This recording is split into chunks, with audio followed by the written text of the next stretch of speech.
నిర్ణయం చేసుకుని పరిశుద్ధ విమోచకుడాన్ని పరిశుద్ధమైన నామాన్ని బట్టి వందనాలు చెల్లించుకుంటున్నాను తండ్రి. ప్రభా అతను సుఖమైన నిద్రించు ఉదయకాలంలో ప్రభా నీ పాదశాలకు వచ్చిన బలపరుస్తున్నాను.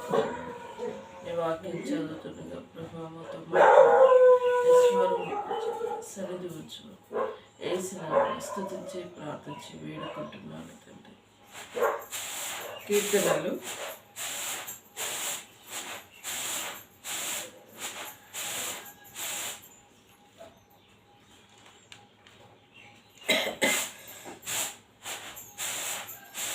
71వ వచనం. కీర్తనలు 71, 24 వచనాలు వరకు ఉన్నాయి. యెహోవా, నేను నీ శరణు తెచ్చి ఉన్నాను, నన్నెన్నడూ సిగ్గుపడనీయకము. నీతిని బట్టి నన్ను తప్పింపుము, నన్ను విడిపింపుము, నీ చెవియోకి నన్ను రక్షించుము. నేను నిత్యము చొచ్చినట్లు నాకు ఆశ్రయదుర్గంగా ఉన్నాను. నా శైలము నా దుర్గము నీవే. నువ్వు నన్ను రక్షింప నిశ్చయించి ఉన్నావు. నా దేవ, భక్తుల చేతిలో నుండి నన్ను రక్షింపుము.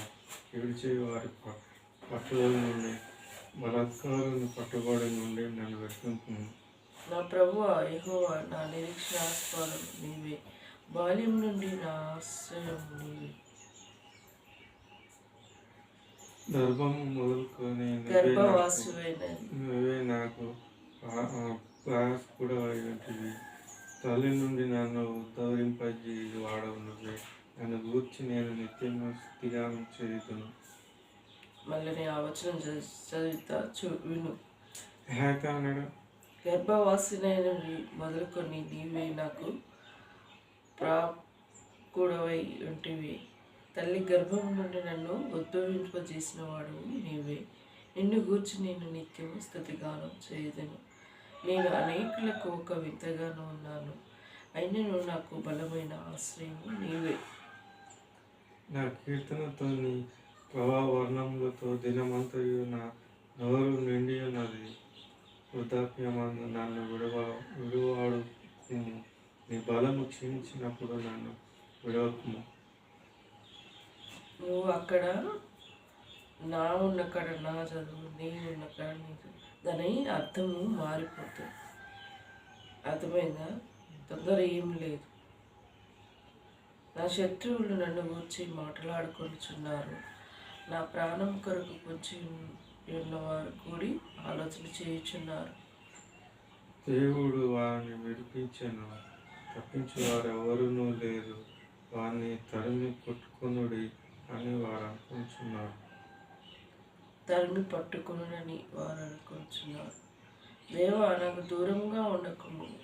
నా దేవా, నా సహాయమునకు త్వరపడి రమ్ము. నా ప్రాణ విరోధులు సిగ్గుపడి నశించురుగాక. నాకు కీడు చేయజూచువారు నిందపాలై మానవంగం నందురుగాక. నేను ఎల్లప్పుడూ నిరీక్షించాను, నేను మరి ఎక్కువగా నేను కీర్తించున్నాను. నీ నీతిని, నీ రక్షణ నా నోరు దినమెల్లా వివరించును. అవి నాకు అశక్యము కావు. ప్రభువైన యెహోవా యొక్క బలాత్కారములను బట్టి నేను వర్ణింప మొదలుపెట్టేదను. నీ నీతిని మాత్రమే నేను వర్ణించదను. దేవా, బలాత్కారం నుండి నన్ను నాకు బోధించు. దేవా, బాల్యము నుండి నీవు నాకు బోధించుతివి. ఇంతవరకు నీ ఆశ్చర్య కార్యములు నేను తెలుపుని వచ్చి తిని. దేవా, వచ్చు తరమునకు నీ బాల్యము బలము గూర్చి, పుట్టుబో వారికి అందరికీ నీ శైర్యము గూర్చి నేను తెలియజెప్పునట్లు తల నెరిసి వృద్ధునయుండు వరకు నన్ను విడవకుము. దేవా, నీ నీతిని మహా ఆకాశమంత ఉన్నతమైనది. గొప్ప కార్యములు చేసిన దేవా, నాతో సాటి అయిన వాడెవరు? అనేకమైన కఠిన బాధలు మాకు కలుగజేసిన వాడా, నీవు మరలా మమ్ము బ్రతికించదు. భూమి యొక్క అగాధ స్థలంలో నుండి నువ్వు మరలా మమ్ము లేవనెత్తదు. గొప్ప ధనమును వృద్ధి చేయము. నీ తట్టు మళ్ళీ నాకు నెమ్మది కలుగజేయము. నా దేవా, నేను కూడా నీ సత్యమును బట్టి స్వరమండల వాద్యంతో నిన్ను స్తుతించేదను. ఇశ్రాయేలు పరిశుద్ధ దేవ, సితారతో నిన్ను కీర్తించేదను. నేను నిన్ను కీర్తించినప్పుడు నా పెదవులు నీవు విమోచించిన ప్రాణం నేను గూర్చి ఉత్సాహధ్వని చేయను. నాకు కీడు చేయజాలు వారు సిగ్గుపడి ఉన్నారు, వారు అవమానం పొందుచున్నారు. కాగా నా నాలుక తినమెల నీ నీతిని వర్తించును. నీ నీతిని వర్ధిల్లునని మరి దావీదు మహారాజు చెప్పుకుంటూ మన జీవితంలో దేవుని దృష్టిలో ఎలా ఉన్నామో ఒక్కసారి పరీక్షించుకోవాలి. మరి 6వ వచనం ఒకసారి చదువు. 6వ వచనం.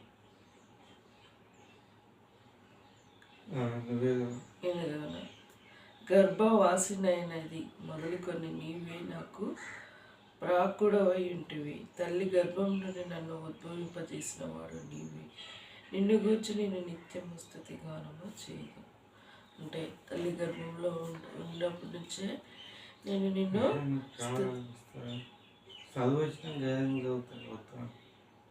స్తుతించేదను అని చెప్పుకుంటూ వస్తున్నాడు. ఇంకా 21వ వచనం చదువు.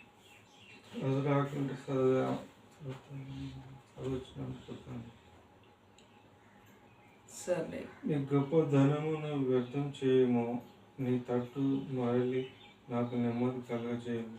నెమ్మది ఈ లోకంలో ఎక్కడి నుంచి జరుగుతుంది? దేవుని నుండే జరుగుతుంది. దేవుని ఎరిగిన ప్రజలకి నెమ్మది, శాంతి, సమాధానం అనేది ఉండదు. మనం దేవుని ఎరిగి ఉన్నాం.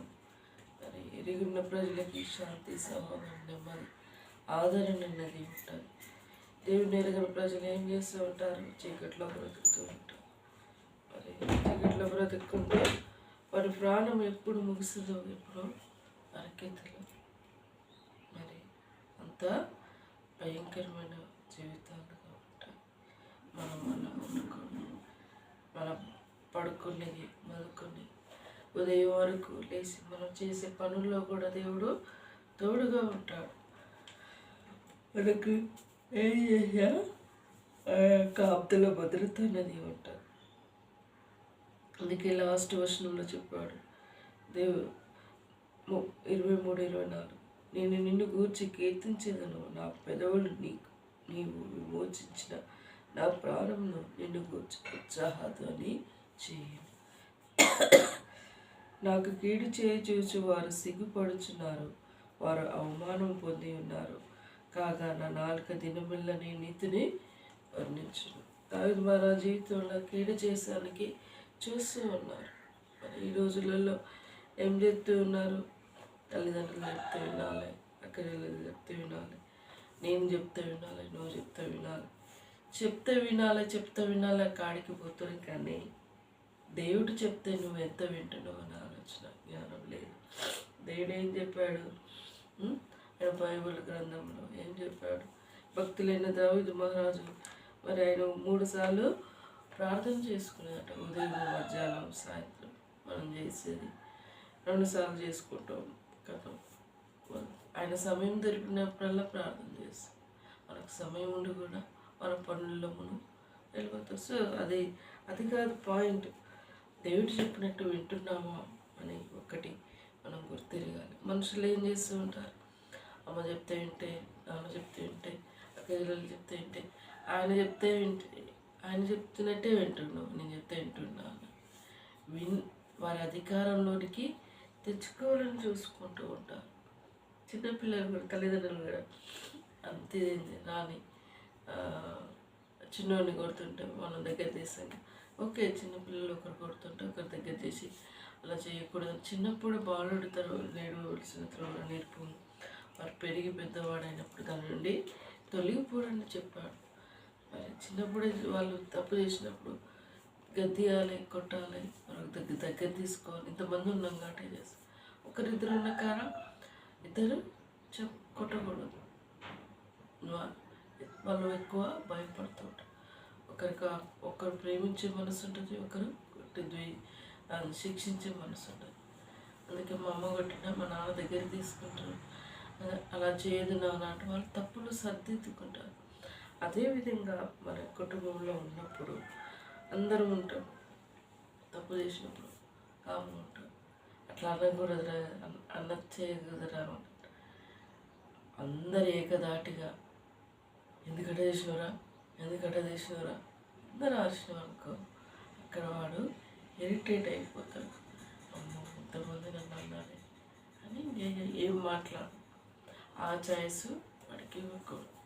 అందుకోసమే ఒకరు అన్నప్పుడు కాముకోండి, తర్వాత వాళ్ళ దగ్గర తీసి ఎందుకన్నారా అట్లా చేయడం తప్పు కదరా అంటే వారు తప్పులు సరిదీసుకుంటారు. అలా ఉంటే పర్వాలేదు. కానీ ఈ రోజులలో ఎట్లా ఉన్నారు, భయంకరమైన మనుషులు తయారయ్యారు. మరి అవి భయంకరమైన మనుషుల మధ్య కూడా మనము జీవిస్తూ ఉన్నాం. ఒకరొకరు చెప్పుకుంటే వినలేని వారుగా ఉన్నారు. నాది నేను అని రాట్లాడే సమయం ఉండదు. ఇది నేను చేసిన, అది నేను చేసిన, నేను చేయండి అసలు చేయలేదు. ఒక ఇంట్లో ఇలాంటి గొడవలు ఉంటాయి. నేను పెట్టండి నీకు వెళ్ళలేదు, ఇవన్నీ ఉంటాయి. జీవాది దేవుడు మరి తన ప్రియులను ఎదురించుండగా ఆయన వారికి ఇచ్చినట్టు మనం కష్టం చేయండి ఏది మనకు రాదు. మన తల్లిదండ్రులు ఇంతవరకు చూస్తూ ఉన్నారు. కష్టం చేసి బతికి పోవాలని, కష్టం చేసుకొని బ్రతకాలని వాళ్ళు ఆలోచిస్తారు. నిజమే, కష్టం చేయండి. వాళ్ళు మనల్ని పెంచి పెద్ద చేశారు, చదివించారు, ఒక స్థాయి దగ్గర ఇచ్చారు. అది వారికి బాధ్యత తీర్చుకోవడం వారి తల్లిదండ్రులకు ఉన్న అధికారం. మనం కూడా మన ప్రయత్నంలో మనం చేసింది మనం చేయాలి, ప్రయత్నం చేయాలి. దేవుడు నిలబెట్టేవాడు, ఆయన నిలబెట్టడానికి ఆస్కారం ఉన్నది. మరి మన ప్రయత్నం మనం చేస్తే ఆయన నిలబెడతాం. మన ప్రయత్నం మనం చేయకుండా అని ఉంటే అది కూడా తప్పుగా. అందుకోసమే నేను ప్రార్థన చేస్తూ ఉన్నాను. ఎందుకంటే దేవుడు ఎవరిని ఎక్కడ ఉంచాలో ఆయనకు తెలుసు. నా విషయంలో నేను ప్రార్థన చేసుకుంటూ వచ్చి ఉన్నాను. నాకు దేవుడు ఎంతో చదువు ఇచ్చాడు. చిన్నప్పటి నుంచి నాకు ఒక కళ ఉండేది, గెస్టెడ్ ఆఫీసర్ కావాలి, సిగ్నేచర్ వాల్యూ ఉండే జాబ్ కావాలని ఆలోచించేదాన్ని.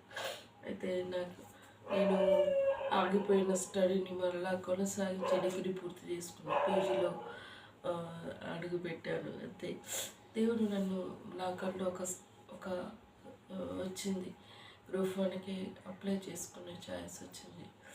అప్లై చేసుకున్నా. దేవుడు ఎలాంటి డిస్టర్బెన్స్ లేకుండా అప్లై చేసుకున్నా. తిరిగి ఆ ఎగ్జామ్ రాసాను. ఫస్ట్ మరి అధికారంలో కేసీఆర్ గారు ఉన్నారు. అప్పుడు మరి ఏమైందో తెలియదు, పేపర్ లీక్ అయింది. మళ్ళా ఎంతోమంది విద్యార్థులు కోర్టును ఆశ్రయించి క్యాన్సిల్ చేయించారు. మళ్ళీ ఎగ్జామ్ రాస్తారు, మళ్ళీ పెట్టారు కేసీఆర్ ప్రభుత్వంలో. అందులో ఏం జరగబడింది, బయోమెట్రిక్ లేదు అంటే బయోమెట్రిక్ లేదని కోర్టు కేసు వేశారు. మళ్ళా రేవంత్ రెడ్డి ప్రభుత్వం నిలబడి వచ్చింది. ఆయనని ప్రజలు ఆయన తప్పు చేశాడని ప్రజలు మళ్ళా కాంగ్రెస్ నిలబెట్టారు. మరి ఈయన ఎగ్జామ్ రాపించాడు. పోస్టులు మార్క్స్ లిస్ట్ ర్యాంక్ లిస్టులు వచ్చాయి. పోస్టులు కూడా ఇంకా ఫిల్అప్ చేయలేదు. మళ్ళా మరి ఏం తప్పులు ఉన్నాయో మరి అన్నీ కోర్టుకేసారు. అవి మనం చూడలేము, చేయలేము. అంటే కొన్ని పాయింట్అవుట్ చేశారు. ఇంగ్లీష్ మీడియం వాళ్ళకే ఎక్కువ ప్రిఫరెన్స్ వాళ్ళు సెలెక్ట్ అయ్యారు, తెలుగు మీడియం వాళ్ళకి రాలేదు. మరి వాళ్ళు ఆ పాయింట్ పట్టుకొని కోర్టుకి నిలదీసేసారు. ఇంకో జీవో ఏదో 29వ జీవో ఏదో, ఆ జీవో బట్టి ముందుకెళ్ళి ఎవరి మార్క్స్ ఎక్కువ వస్తే వాళ్ళకి ఇచ్చారు. మరి రిజర్వేషన్ నుండి రాలేదని కూడా పాయింట్ పట్టుకొని కోర్టుకి ఆశ్రయించారు. సో జాబులు అనేవి ఒక్కొక్క రిజర్వేషన్ బట్టి ఉంటాయి. అప్పుడు ఆనాటి నుండి కూడా ఉంటాయి, ఈనాటి నుండి కూడా. కొందరు చదువుకున్న వాళ్ళు ఉంటారు, కొందరు చదువుకోలేని వాళ్ళు ఉంటారు. చదువుకునేళ్ళు ఓన్లీ తీసుకొచ్చి రిజర్వేషన్ ఉందని వచ్చి ఆ సీట్లో కూర్చోపెట్టలేరు కదా, నిజమేనా కాదు? అందుకే చదువు అంటే ఒక భాగ్యం, మరి జ్ఞానంతో కూడింది. అందుకే బుద్ధిహీనుడు పనులు చేశాడు, జ్ఞానం గలవాడు జ్ఞానం కలిగిన పనులు చేస్తూ ఉంటాడు. మరి యెహోవాయందు భయభక్తులు కలిగి ఉంటే జ్ఞానమునకు మూలమని దేవుడి వాక్యంలో సెలవిచ్చింది. మన చదువు లేనిదే మనం బయటికి వెళ్ళి ఏదైనా బోర్డు అయినా ఏదైనా ఫస్ట్ చదువు వస్తున్నాయి, అది చదువుకోగలం. చదువు రాందే ముందుకన్నా చూస్తామా? చూడాలి. అందుకే జ్ఞానం అనేది అవసరం. దేవుడు మన తల్లిదండ్రులు అంతో ఇంతో అత్తర చదువుకున్నాను, మనకు చదువుకునే అవకాశం ఇచ్చాడు. అది గొప్ప భాగ్యం. అది మన జీవితంలో ఉపయోగించుకోవాలి. దాని తగ్గట్టు జాబ్ చేసుకోవాలి. అప్పుడు దానికి విలువ అనేది ఉంటుంది. విలువ లేని పనులు చేసుకుంటూ మనం వెళ్ళకూడదు. దేవుడు మనకంటూ ఒక విలువనిచ్చాడు, ఆ విలువ తగ్గట్టు జీవించాలి. అది దేవుడు ఈ మాటలు దీవించి ఆశ్రయించుగా ప్రార్థించుకున్నాం. నీకోసం కూడా నువ్వు ఎగ్జామ్ కోసం సిద్ధపడాలి. చదువు మీద కాన్సన్ట్రేషన్ చేయాలి. ఒకటే పాయింట్, చదువు లేకుండా మనం ఈ లోకంలో జీవించగలం, కష్టం చేసుకోవచ్చు. ఎక్కడుంటే ఇప్పుడు జీవించేటలా గొర్రెలు కాసేటోళ్ళు, బర్రెలు కాసేటోళ్ళు, పొలం పనులు చేసుకునేటోళ్ళు, ఎన్నో విధాలు బ్రతికేవారు ఉన్నారు. వారికంటే మనము పోల్చుకుంటలేము. ఒకరినొక స్థాయిలో నిలబెట్టాం. మనం తక్కువ చూపు చూడట్లేదు. దేని తగ్గట్టుగా జీవితం జీవించినప్పుడే దానికంటూ విలువ అనేది ఉంటుంది. ఎవరు చేసే పని వారు చేయాలి. అది అక్కడ దేవుడు దీవిస్తాడు. దేవుడి మాటలు దీవించి ఆశ్రయించుగా ప్రార్థించుకుందాం. నువ్వు కూడా మరలా రైల్వేకి, జాబ్కి, దేవా నన్ను ఎందులో నిలబెట్టిస్తావు? నేను కూడా నాకంటూ ఒక చదువు ఇచ్చావు, నన్ను కూడా నిలబెట్టు, జాబ్లో నన్ను నిలబెట్టు. నేను కూడా ఒక దాంట్లో నిలబడాలి. మరి నువ్వు మా తల్లిదండ్రులు అంత ఎక్కువ చదువుకుపోయినప్పటికీ మాకంటూ చదువు అనే భాగ్యాన్ని ఇచ్చావు. మేము కూడా ఒక దాంట్లో నిలబడాలి. మాకంటూ ఒక విలువ అనేది ఉంటుంది. దేవా మమ్మల్ని నిలబెట్టుకుని మన వ్యక్తిగత ప్రార్థనలో దేవుడు ప్రార్థిస్తే దేవుడు నిలబెట్టువాడుగా ఉంటాడు. దేవుడి మాటలు దేవుడి ఆశ్రయించుగాక ప్రార్థించుకుని. పరిశుద్ధుడా, విమోచకుడా, నీ పరిశుద్ధమైన నామాన్ని బట్టి వందనాలు. ఈ ఉదయకాల సమయంలో దేవా నువ్వు ఇచ్చిన వాక్యాన్ని బట్టి తిరిగి ఈ రోజు కోసం సిద్ధపరిచినందుకు వందనాలు. సులువుగా చిక్కబడ్డ శోధ నుండి సంపూర్ణంగా విడుదల దయచేయండి ప్రభా. భవిష్యత్ ప్రణాళిక నేను ఏర్పాటు చేయండి. నేను మరలా గ్రూప్ 1కి సిద్ధపడటకు నన్ను బలపరచండి. దమ్ముని విషయంలో కూడా నోటిఫికేషన్ విడుదలైంది ప్రభా, మరి అప్లై చేయట్లో సహాయపడండి. తను కూడా చదువుతో ముందుకెళ్ళి జాబ్ సెలెక్ట్ అవటకు ప్రియబిడ్డని దీవించండి. శతకొతంతాళ్ళు లేపచ్చండి. ఆధార వచ్చే మహిమను దుష్టుడు దొంగిలించకుండా నీ కలిసి వేయమని ప్రార్థిస్తూ ఇంతవరకు నువ్వు చేసిన మేలుల్లో బట్టి స్థుతిస్తావు. నిన్నే కొనియార్త పూజిస్తూ ఆరాధించుకుంటూ నేను తగ్గించుకుంటూ నీ నామం నచ్చించుకుంటూ యేసు దివ్యమైన నామంలో అతి వినంగా స్తుతించి ప్రార్థించి వేడుకుంటున్నాను తండ్రి.